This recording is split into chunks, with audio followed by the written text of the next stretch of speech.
இங்கே அமைதியை பற்றி ஒவ்வொருத்தவங்கள்ட்டையும் அமைதியை நீங்கள் அதை எப்படி வெளிப்படுத்துவீங்க, அமைதியை பற்றி சொல்லுங்கன்னா ஒவ்வொருத்தரும் ஒவ்வொரு மாதிரியான அமைதியை பற்றி வெளிப்படுத்துவாங்க. இன்றைக்கி நம்ம பார்க்கக்கூடிய ஒரு கதை ஒரு பெயிண்டர்கிட்ட போய், அதாவது ஒரு ஓவியர்கிட்ட போய் அமைதியை வெளிப்படுத்துங்கன்னு சொல்கிறாங்க. அவர் அந்த அமைதியை எவ்வளோ அழகாக அந்த பெயிண்டிங் மூலமாக வெளிப்படுத்தினாருங்கிறது தாங்க கதை.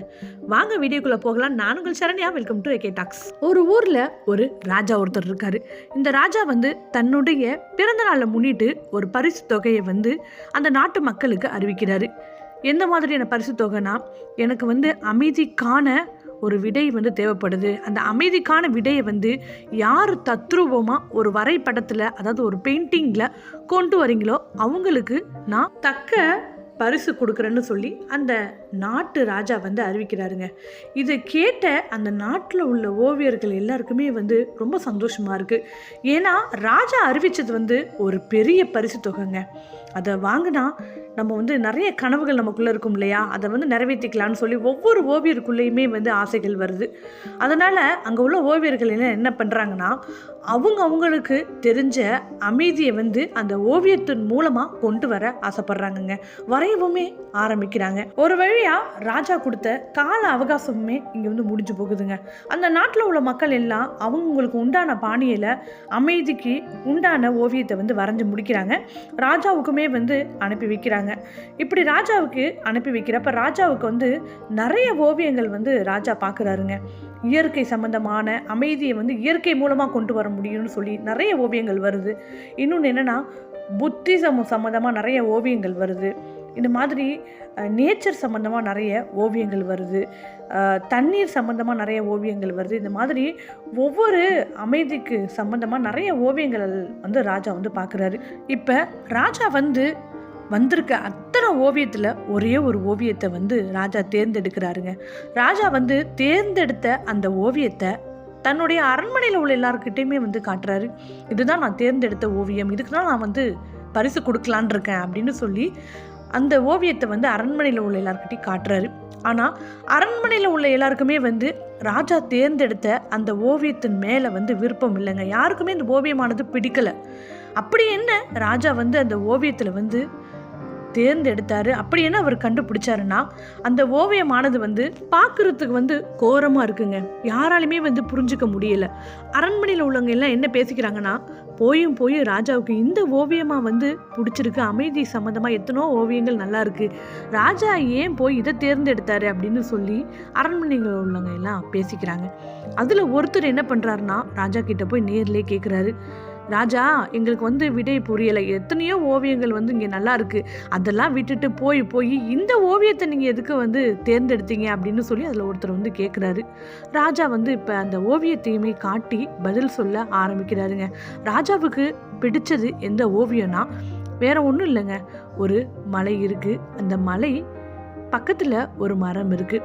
அந்த மரத்துடைய உச்சியில் ஒரு பறவையானது கூடு கட்டியிருக்குங்க.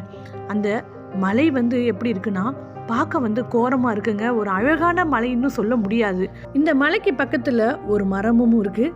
அந்த மரமும் ஒரு அழகான மரம்னு சொல்ல முடியாது. ஆனால் அந்த மரத்துடைய உச்சியில் ஒரு பறவையானது கூடு கட்டி எந்த ஒரு கவலையுமே இல்லாமல் அமைதியாக தன்னுடைய முட்டையை காத்துக்கிட்டு உட்காந்துருக்கு. இப்போ இங்கே ரெண்டு சூழலுமே இப்படி இருக்குது. ஒன்று மரம், இன்னொன்று அந்த மலை.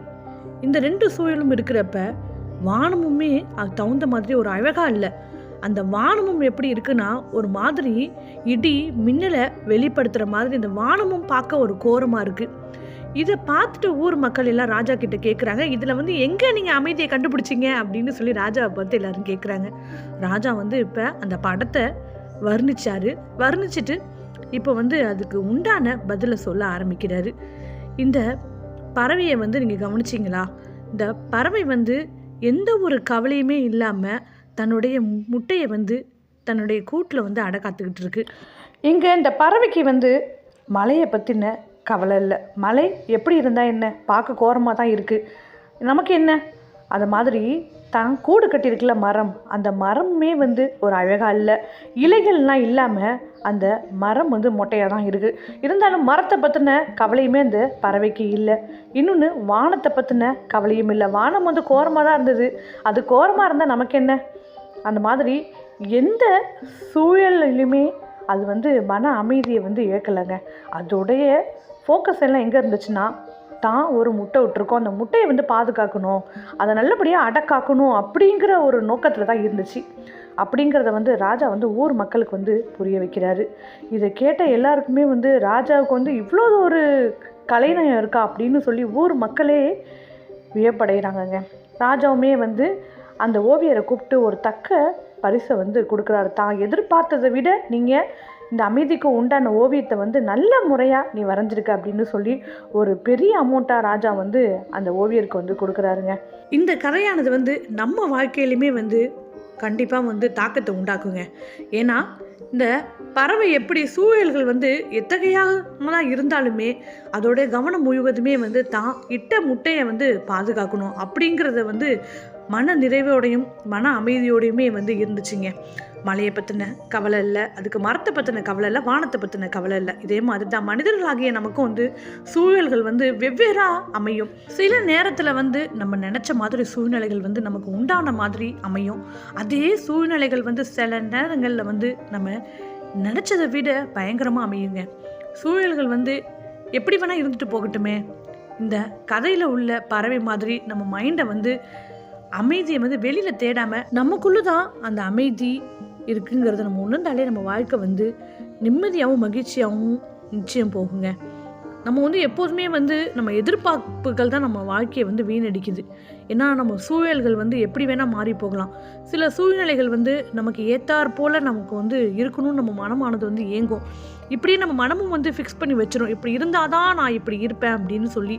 இப்போ இந்த பறவையை நம்ம எடுத்துக்காட்டாக எடுத்துக்கிட்டு, இந்த பறவை எப்படி சூழ்நிலைகள் எப்படி இருந்தாலுமே வந்து தன்னுடைய கவனம் முழுவதுமே வந்து அந்த முட்டை மேலே செலுத்தி தன்னுடைய மன அமைதியாக அந்த முட்டையை வந்து அடக்காத்துக்கிட்டு இருந்துச்சு. அதே மாதிரி நம்ம மனசை வந்து நம்ம வந்து நமக்குள்ளே தான் அமைதி இருக்குங்கிறத உணர்ந்து அதில் மட்டுமே வந்து நம்ம ஃபோக்கஸ் பண்ணாலே நம்ம வாழ்க்கை வந்து நிச்சயம் சந்தோஷமாக இருக்குங்க. இது வரைக்குமே இந்த கதையை பொறுமையாக கேட்டவங்க எல்லாருக்குமே கோடான கோடி நன்றிகள். இந்த கதை உங்களுக்கு ரொம்ப பிடிச்சிருந்துச்சுன்னா வீடியோக்கு ஒரு லைக் கொடுங்க. இது வரைக்கும் சேனலில் யாராச்சும் சப்ஸ்கிரைப் பண்ணாமல் இருந்தீங்கன்னா சேனலையும் சப்ஸ்கிரைப் பண்ணுங்கள். அண்ட் உங்கள் ஃப்ரெண்ட்ஸ் அண்ட் ஃபேமிலிக்கு இந்த வீடியோ ஷேர் பண்ணுங்கள். தேங்க்யூ.